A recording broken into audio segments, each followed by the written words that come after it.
And we are live, guys. Welcome to another live stream from the Women of High Value channel. My name is Joseph Darling. Today we are going to react to a video by a channel named Sharleen Joynts. I've done this with them before on this channel, and they have some interesting things that they are talking about, controversial things, and we like that. And they're talking about relationships and jealousy and exploring non-monogamy. Okay, so like I said, they have a different viewpoint than me, but that's exactly why I do a reaction video, right? So that you guys can have an understanding of how the 3 in Love philosophy, as is taught on this channel, will make sense. It makes so much sense once you understand the entire concept that we teach on this channel. So let's get started. Monogamy is so much easier when you know you're going to be dead at 29 from typhoid fever. Like of course, childbed why not? fever or any of the things people died of back then. Consumption. Dear Shandy. Welcome back to Dear Shandy, listeners. It's a big day, Andy. It sure is. We have finally the hot topic episode that I've been wanting to do since the beginning of this podcast. And probably before we had a podcast. Certainly, yes. And I don't know if you're... By the way, this is a very long podcast, so I'm going to try and do half today. So if you don't want to spend time, watching this, then you still should, because you're going to get a lot of information out of it. And if you're not watching this live, then put it on double speed, because that's what I do when I listen to YouTube videos. I always put it on double speed. 2.x, it's found on the settings, the little wheel thing at the bottom there on the right-hand corner. Yeah, it saves you a lot of time if you have time issues. But if you want to understand everything to the full point, obviously, a little bit slower would do well. You remember, but even in the trailer for this podcast, we said one day we hoped to have a hot topic on jealousy. Mm-hmm. And I did a lot of thinking over who I wanted to bring on to talk about jealousy with. I decided to pull from my own experience, and I thought of a book that I read when I was in my mid-20s, and it made a huge impact on me. And I kind of can't believe that she said yes, and I'm so excited she's here with us today. She's the co-author of The Ethical Slut, which was published in 1997. And this book is famous for having dispelled myths and covered all the skills necessary to maintain a successful and responsible polyamorous lifestyle. So let's explain first what polyamory is. Polyamory, literally from the sense of the word, means many loves. So poly means many, and amory, right, is loves. So many loves, in other words, many sexual partners. In other words, open relationship. What does open relationship mean? It means that you can, in agreement with the partner that you're with, have other sexual partners other than that person you have an agreement with. Okay, so that's polyamory, and there's no nothing's hidden in an open relationship, although that very often becomes skewed, because there are times when you're in an open relationship and then you forgot to tell the other person, and you assume that the other person is okay with this and that and the other, and there's a lot of issues that happen with polyamory. And for the people who defend polyamory, they'll defend it, okay? And they'll say that, it's amazing and this and that and the other. So, there are different viewpoints. But just wanted to put that in there so that you guys understand. Well, you guys kind of understand anyway. Let's go. And I think it was way ahead of its time. It played a pivotal role in redefining how healthy and functional open, alternative, polyamorous, and monogamous relationships can be. And yeah, I just couldn't be more excited to thank you and welcome Janet W. Hardy for joining us today. Lovely to be here. Thank you for having me. So, Janet, there's so many things I would love to talk to you about today. But since we're starting with jealousy, we have to limit ourselves. Okay. And when I did poll our listeners for questions, I asked them to ask questions both on jealousy and non-monogamy. And I would say 90 to 95% of them were indeed about jealousy. So we're going to listen to our listeners. And why? Why do you think most people are interested in jealousy? It's because that's the biggest problem, okay? Just like I polled the people on the Men of High Value channel, you know, should we talk about Bitcoin? Should we talk about, you know, leadership? Should we talk about, you know, financials and business and you know, should we talk about women? Actually, that's not what people want to talk about. All those topics, it's like on the Men of High Value channel right now, since this is the beginning of the movement, we're setting up the foundation. What do people want to hear about? They want to hear about semen retention. Why? And I'm like kind of over it. I'm like, I kind of want to move on and let's talk about, you know, changing your life. Okay? But semen retention is what will change those people's lives. It's just that, you know, like many of those that I'm, you know, talk to have kind of passed that stage. Some have not. But you know, so semen retention is a crucial thing that I have to talk about, even though I don't want to talk about it because, you know, I want to move on, but it's so crucial to talk about. Just in the same way, it's the biggest problem that men have out there. They're not practicing semen retention. So that's what they want to focus on. Just in the same thing, when she did a poll, they want to explore non-monogamy. She probably wanted to talk about non-monogamy, but everyone wants to hear about jealousy. But hopefully one day we can delve a little deeper. Move to 102 from 101. Yes, exactly. Wait, 102. Oh, 201. It's been a while since I've been in college. I don't remember how long. Upper division jealousy. Yes, right. Yeah. What she said. So, okay, we're just going to start really basic here because the questions ranged from really, really broad to really, really specific.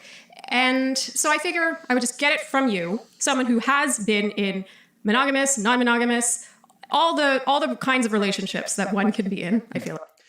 The book is called Ethical Slut. Like, you can disagree. Most of them. Yeah. Why do you think that we human beings feel jealous?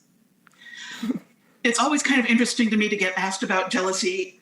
I'm best known as an author about polyamory, but I did live in monogamy land for my entire young adulthood, and I am pretty sure that monogamous people get jealous too. I distinctly remember this part. But since I am best known for writing about polyamory, I think that there's a lot of belief that poly people struggle more with jealousy than anybody else. I'm not sure that's true. I think the difference is that when you take on the commitment to be poly or consensually non-monogamous or any alternative to monogamy, one of the commitments you make is to try to solve that problem yourself instead of trying to solve it by requiring someone else change. So because you're making a commitment to welcome multiple people into your lives and your lovers' lives, you're knowing going in that jealousy is likely to come up, and you're making plans for what you're going to do when it does. And a lot of that has to do with your internal process. It isn't going to be, so instead... So I just have to mention something there that she's talking about in terms of jealousy, and it's true. If people are leaning towards polyamory, they're like, we need to have rules, okay? Like, because this, you know, they're beginning to imagine how this is going to be, and they know that there's going to be issues. And the first issue that comes up immediately, because it happens immediately when you start talking about it. Like, you start talking about polyamory, guess what? The first thing is going to pop up. You're beginning to imagine your partner with someone else, and here's jealousy, right? It's like, you can't hide it. That's what's gonna happen if you're gonna share your loved one, right? So jealousy is the first topic that people think about when they begin to think about polyamory. How does that work in 3 in Love? Are we gonna talk about 3 in Love here or at the end? But at the same time, like, in 3 in Love, what is 3 in Love? Just to explain for those that haven't been on this channel before, 3 in Love is 3 women sharing 1 man in a closed relationship. Emphasis closed, okay? There is no such thing as polyamory, although there are multiple loves in that type of relationship. It is a closed, finito relationship, okay? So once there's 3 women, that's it, okay? Once there's 1 man, that's it. And in that type of a setting, the man is not jealous, obviously, right? The women believe that they will be, which is completely understandable. The more masculine they are, the more jealous they're going to be. The more feminine they are, unburdened, and the more the environment is one of equality and of each of them feeling valuable, okay, and equally valuable as the other, sister, partner she has, then that's the jealousy wouldn't be as pronounced, okay? It wouldn't be as pervasive as when you're in a monogamous relationship and you're beginning to think about branching out, and you kind of want to still be in monogamy, but it's, does that make sense? So moving towards 3 in love, yes, jealousy is going to be the first thing that springs up in the woman's mind and heart, and it's like, no, I can't do that. And very often that comes from fear. Okay, it comes from fearing that you're going to lose out, or fearing that you're going to be left behind. Okay, that's really where jealousy comes from. Because if you have security, if that is the foundation of the relationship, and you've got trust, massive amounts of trust, what is there to be jealous about? I'm getting ahead of myself because I understand this topic, and let's keep going. I was saying I felt jealous when you went to the movies with them the other day, and so I don't want you to go to the movies anymore with them. You're going to start by saying I felt jealous when you went to the movies with them the other day. What was that really?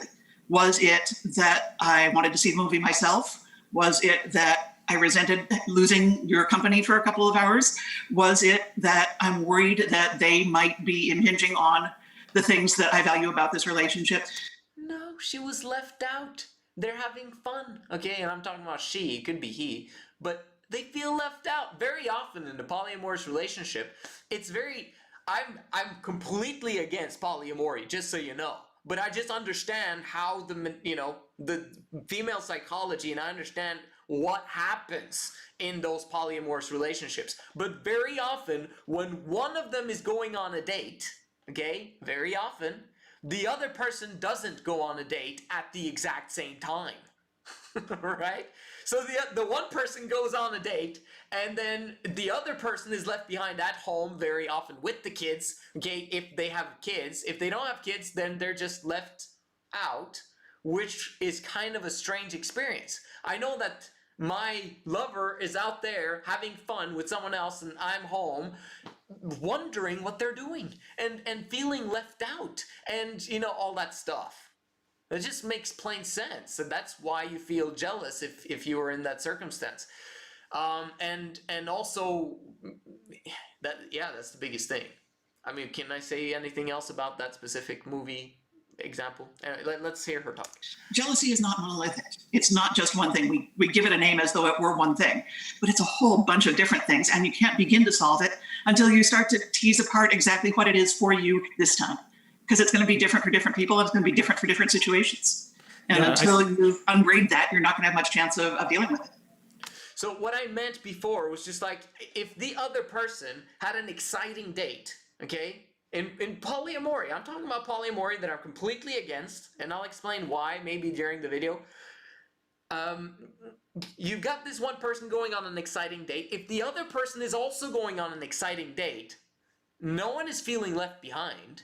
No one is feeling jealous because they're in the now together with someone else. Does that make sense? So if anything, they would feel jealous if the date is horrible. Because if the date's horrible, then they're like, it's greener on the other side. I wonder what that other person is doing. What is my partner doing on that other date? And they don't know. Really, it's ignorance about the subject. It's like, in many ways, and that is very often sometimes why polyamory can be exciting for some people, is because it's mysterious. I don't know, and what's happening there, and it creates thoughts and spins your emotions as a woman. It's like, ooh, all this. It's very exhausting. I just want to say that that's kind of my take on it. Yeah, can it be non-exhausting? Sure. But it's really difficult for women to be in such a scenario and it not be exhausting. Yeah, it really is. It's a full-time job. if I could call it that. I feel like almost with polyamorous relationships, you're actually taking on conquering jealousy rather than creating jealousy. Totally. I would think that because you know you're embarking on it, you're sort of just prepared for it existing instead of having this expectation that it will be monogamous completely 100% of the time, and therefore you will never have to fight that beast. Right. It's like in monogamy, you fight jealousy as well if the other person is very actively out there. Like, for example, if a woman has a fantastic, amazing, high-value man, and he's out there meeting women at his workplace and gone for several days, she's at home with the kids, or she's just at home, she's gonna have jealousy emotions. She's gonna wonder what you're doing late at night. She's gonna wonder why you didn't answer the phone that one time, blah, blah, blah. So in monogamy, there's gonna be jealousy issues as well. And also from a man's standpoint, if the woman is out with her friends late at night or whatever, he's gonna be thinking, can I trust this? Like, what, am I protecting the environment? Am I protecting my family when I let her go out there and do those things? So there's gonna be jealousy no matter what, you know, and then you move kind of, in monogamy, you kind of move past it if you trust each other to the nth degree. Like, I feel that me and my wife have passed that point where I don't get jealous when she's out. And if it is jealousy, it's kind of like, dang, it's hard to take care of 3 kids while the other person is gone. You know what I mean? And it's not, but that's not jealousy or mistrust. That's, she's out with her friends, right? And so, and that's okay when if I don't have to be left alone at home with the kids. Does that make sense? Like, yeah. But there's no jealousy because we've passed that point. I know, because my woman is a reflection of me, and because of what I know, because of who I am, because of I understand that she is loyal, which is amazing, which is wow. And that's the topic all in of itself, actually. But anyway, just let's continue. Yeah, I'm going on an expedition to climb Mount Everest, or I'm going on a little hike through the country. Oh, by the way, there's also this mountain we have to climb. That would be the monogamous version. I don't think I would choose to use conquering, because I think that implies that when you get good enough at being poly, you're not going to feel jealous anymore. That's not the case. You see that? So question, very important question. Do you want jealousy in your life? Like, is it a positive or a negative emotion? It's a negative emotion. Like, if you're gonna share something, then why would you want to share it if you know that you're never going to completely get rid of jealousy? See, I believe in 3 in love, and I truly believe that there's no continual jealousy in that type of relationship. And why is that? It is because of trust in the man.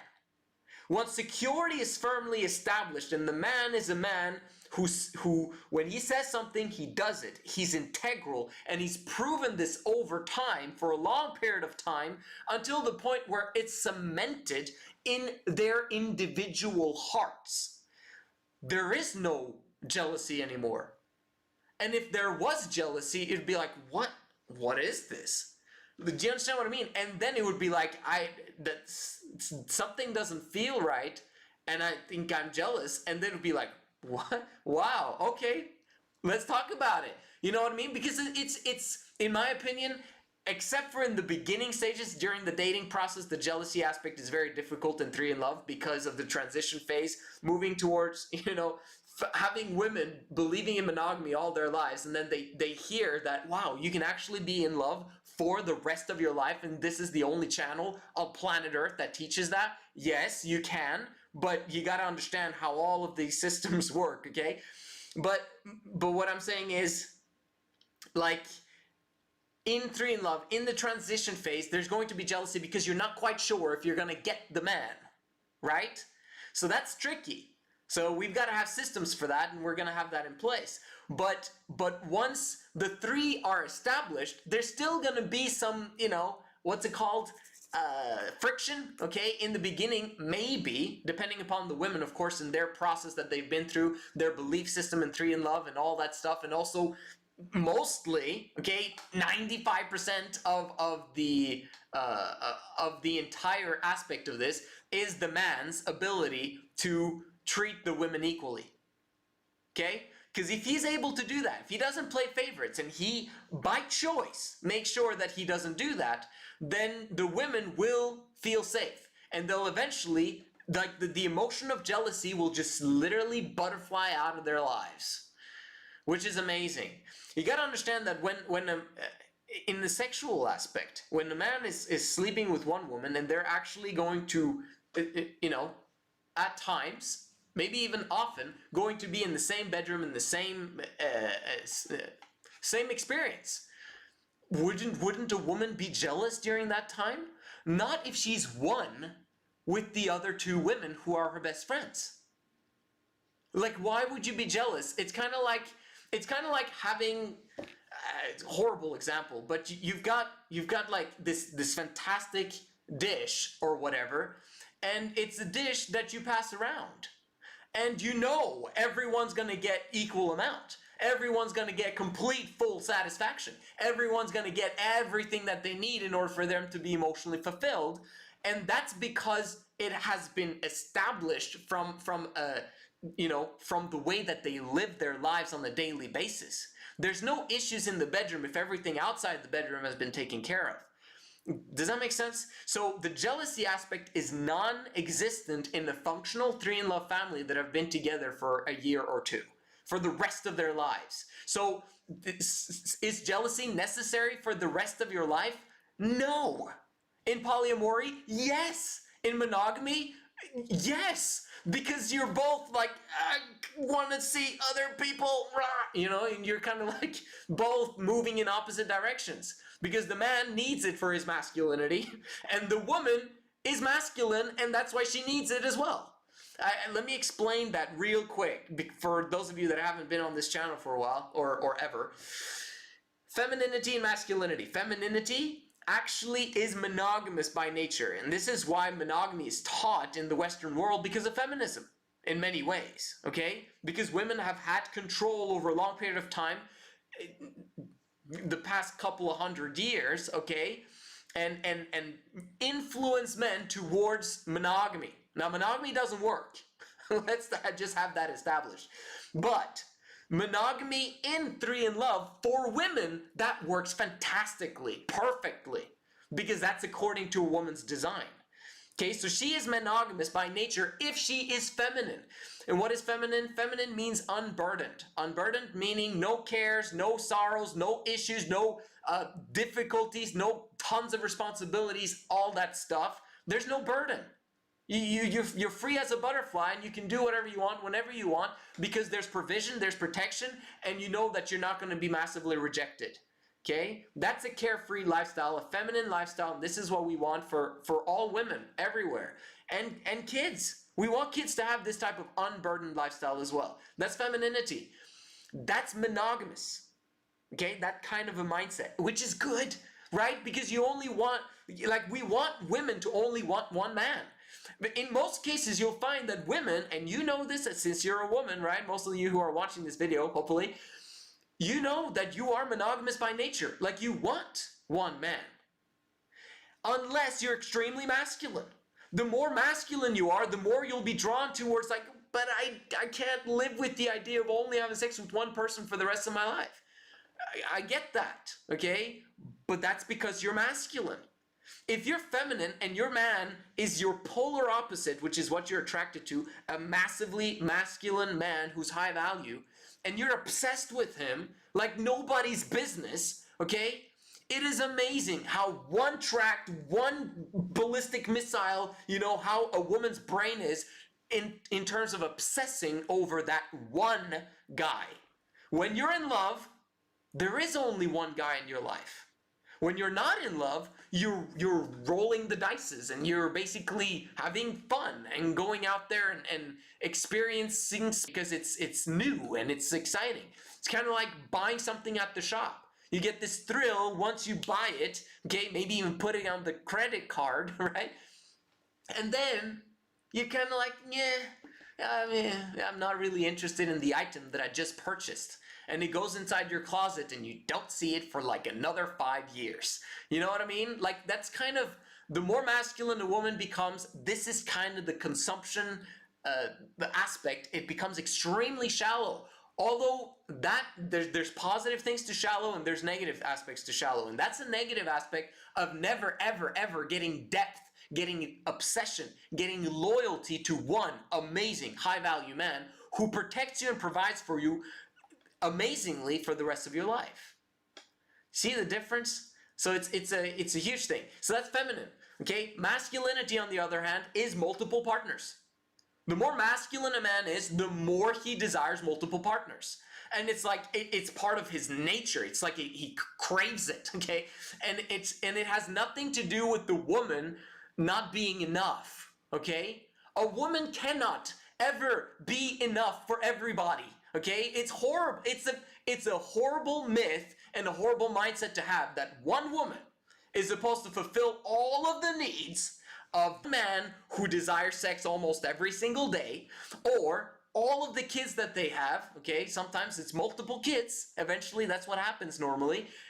And then a job on top of it, and then taxes, and then family members, and then religion, and then sports and activities, and parents of the kids and the other friends' kids. And a woman has to be everything for everyone. Horrible idea. Why? Because it burdens the woman. With burden, she becomes more masculine. The more masculine she becomes, the more she doesn't feel anything. Okay? The last thing a woman wants, okay, other than death, is emotional death. Okay? And that moves towards masculinity, emotional. You move towards femininity, emotional vibrancy. Okay? Feeling alive. Even talking about jealousy in relationship or exploring non-monogamy. Stuff that I'm teaching is so much more important, in my opinion. But, you know, I guess I am kind of explaining it anyway. Make sure you comment down below. I answer questions at the end, maybe if I have time. Let's keep going. When you get good at being poly, you will have developed a skill set for dealing with jealousy. And usually people find that it gets easier with practice, like any of skill. But to expect that you're never going to have to deal with it again once you reach this state of polynirvana bothers you and you feel compersion toward everybody. Nothing bothers you. Did you hear that? It's like polyamory literally drives women towards masculinity by default.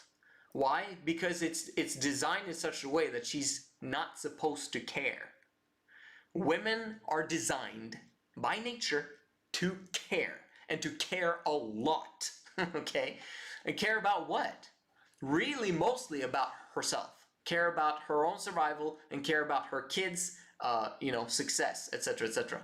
And that's the most important thing. And that is at risk in poly unless the man is extremely in love with her, meaning feminine. What? What are you saying? Isn't the man supposed to be in love with his woman? If he has one-itis, okay, meaning loves just one woman, there is no one else but you, honey, and I'll always be there for you, blah, blah, blah, and you can do whatever you want, meaning sleep around and all that stuff. You want poly, you want open relationships, okay, for you, we'll do it, okay? And she's like, oh, I love you so much, and then she doesn't want to have sex with him. Like, she just wants to screw someone else. Get out of my face, you know? It's not the right mindset for a man to have, okay? If a man wants to be a man, he can't have one-itis. Like, literally, monogamy makes men into women. That's not good. That's bad, okay? And you know, you can come with all your religious dogma as much as you want. It doesn't change the facts. It doesn't change nature. It doesn't change what's going on, bro. Have you seen what's going on in society today? People say that that's because they're not living according to religious rules. No, it's because the religious rules that have been taught for centuries and millennia didn't work. If they had worked, then, you know, this is a massive detour as well. But if the religious rules and regulations had worked, and they had understood female nature and male nature and psychology and understand what actually is going on, you know, other than just outright saying this is how it is and this is the rules and you follow it or else you go to hell. Of course, no one wants to go to hell, but who knows if you're going to go to hell if you do this and that and the other, right? Except for the, you know, I'm just saying, from a religious standpoint, you got to understand what are the facts, what is the science, what is the actual happenings of what's going on. Because very often we just, you know, use, you know, this is how it is. And maybe that's, some of my videos sound a bit like that, but that's just because I speak for a freaking long time, okay? I speak for like half an hour. Most of my last videos have been 1 hour long, so I gotta shorten it, you know? So I gotta like compress the message, and sometimes it'll sound like, you know, this is how it is, and that's final. No, this is how it is because of all of the massive, huge mountain, you know, iceberg. You've heard that, you've seen that small image, you know, where it says like maybe success is like the small tip of the iceberg you see, and then below there's like this massive hard work and persistence and focus and crying and blah, blah, blah, all that stuff at the bottom. This is my research, okay? You get the tip of the iceberg on this channel, and I compress it because there's just too much information. But anyway, let's keep going. And you're just happy all the time. I would love to think that there were such people, but I've been at this for a long time. Dossie's been at it for a longer time, and we've never gotten there. An analogy would be something like, did you see? We've never gotten to happiness all the time. That's something wrong. Like, there's literally something wrong with that picture. I'm for happiness all of the time, okay? That's what 3 in Love is designed to do. To give men and women the opportunity to be happy all of the time. Now, the man is going to be happy all of the time. He's going to have problems, but he's going to be happy, okay? What about the women? Well, guess what? They're actually going to be happier than the man because they have more intense emotions than the man. Huh? Okay, remember that. Women have way more intense emotions than men. Meaning, if women are depressed, they're more depressed than men. If women are happy, they're more happy than men. Okay, if you compare it from a, you know, this amount of happy and this amount of depressed, women are going to feel it more intensely than the man is. Okay, but, where was I going with this? Just wanted to explain that in 3 in Love, the 3 women, they still have ups and downs because of their cycle. But because you know that information and you know what is needed for you to not have that affect you so much, it doesn't affect you that much. Okay, like I've been around my wife during PMSs and periods where she was actually happy all of the time throughout that entire schedule, you know, time frame. And that's because I know what I'm doing, okay? And we know how it works, and we know what she needs, and we know all that stuff. Does that make sense? And when I say happy all the time, I'm talking monogamy happy all the time, okay? Monogamy is like this. Yeah. Mm-hmm. While 3 in Love is like, for women, it's like, let's go do this, let's go do this, let's go do this. Oh, we've got money because the man is out there working all the time, being mysterious, being exciting. Oh, he came home, amazing, blah, blah, blah, bubbly, bubbly. And then in the kitchen, making food, laughing together, singing, dancing, blah, blah, blah. Kids, yay, you know. It's a completely different experience than monogamy. Monogamy is like day in, day out, day in. Why are we doing this again? I don't know. Right? There's like no end to the misery, but you still want to keep your family together. So polyamory is like the next step that the world has, like, maybe it's poly. Maybe poly is the solution because, you know, now we're free. I can be free. We can be free together if we just agree. It's a horrible next step, because it literally puts women more in the masculine aspect, and it puts men in the very warped feminine / masculine aspect, and it messes up the relationship very often if the man is very more apt to the dating game than his female counterpart. Because then she becomes jealous and he's suddenly more high value than she is, and she's like, oh no, I can't do it, and she becomes obsessed with him instead of the experience of poly, and so she basically gravitates towards him again, and she's like, please, can we stop? I want to stop, you know? This is what happens when a man actually does poly right.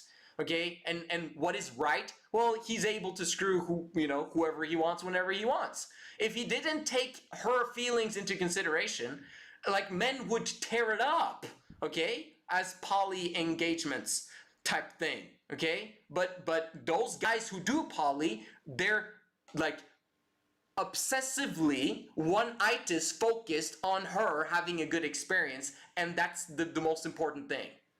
Because if he doesn't have that, then poly becomes a non-existent question eventually. Really. Hey, poly people, you comment down below. Maybe you disagree. I'd love to hear it. Yeah. Grief. When you decide to have a life and to love people, it is with the knowledge that at some point you will be grieving them. They'll lead your life to divorce, to death, to life changes, and you're going to be sad. And you just know that going in, that that's part of the price you pay for loving someone. Oh my gosh. This is horrible. Why is that horrible? She's talking about sadness. She's talking about grief. She's talking about being left behind. She's talking about rejection. Why? Because that's what happens in poly. When there's multiple people and there's lack of commitment. That's basically the tagline of poly. Lack of commitment. Come in. Okay? Lack of commitment? Amazing! Let's go inside! What the heck is that? What lack of commitment equals shallow. Equals, yes, you might get a deeper connection with your partner, maybe temporarily, or because you've worked through your jealousy aspects, and it actually creates a deeper bond between you, and the passion is there, so it creates a stronger purpose, and blah, blah, blah. Like, there's so much ups and downs, and yes, there's also, you can't say that there's lack of commitment, because there's commitment as well from the aspect that we're gonna stick together no matter what, it's you and me, babe. But how does the man truly know that? Because women are also wired to literally leave if a better man comes along who has the ability to provide better. Check out my hypergamy videos, for those of you who haven't seen them. But basically, that's the man is not poly. Okay, with consent. I don't know what the statistics are because people won't tell. Okay, like, parents are never gonna tell their kids, it was a one-time thing, honey. We'll never talk about this with anyone else ever again. And all these secrets that are being held, and the woman thinking about that amazing experience she had with that, with that guy that one time, and she was, allowed by her husband. This is the future. Because monogamy isn't working. And as we evolve as a species, we're always trying to find new and better solutions to the problem. And there's a huge problem when a woman feels emotionally dead inside because of monogamy. So as a solution, let's just do polyamory, because maybe that'll solve your problem. At least you'll be having emotions, tons of emotions, going through that, exciting phase of relationships that you have with people. And this woman talks about sadness and grief and all that stuff. Is there sadness and grief in 3 in Love? Ask that question. It's a closed relationship, okay? The man knows what he's doing. He understands female nature, and he understands how to be the highest value man that she, and that they will ever have. If he knows what he's doing, they'll never leave him. It's, in my opinion, it's physically impossible. And if they do leave, it's because he didn't know what he was doing and he did not take coaching, okay? And if he did take coaching, he did not listen to his coach. That happens, But from the aspect, if you apply the principles that are taught on this channel, it is impossible for a woman to divorce you. Impossible. Why? Because you understand leadership. And you understand leadership in such a way that volunteers naturally follow you. And if you have volunteers naturally following you, that's loyalty. Obsession equals loyalty, and a high-value man knows how to get his woman obsessed. Okay? With him and him alone. So is there sadness and grief in 3 in Love? No. Once they're hitched for life.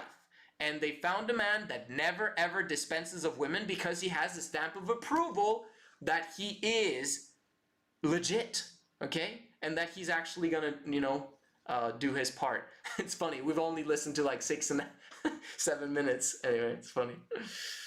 But yeah, sadness and grief and 3 in love.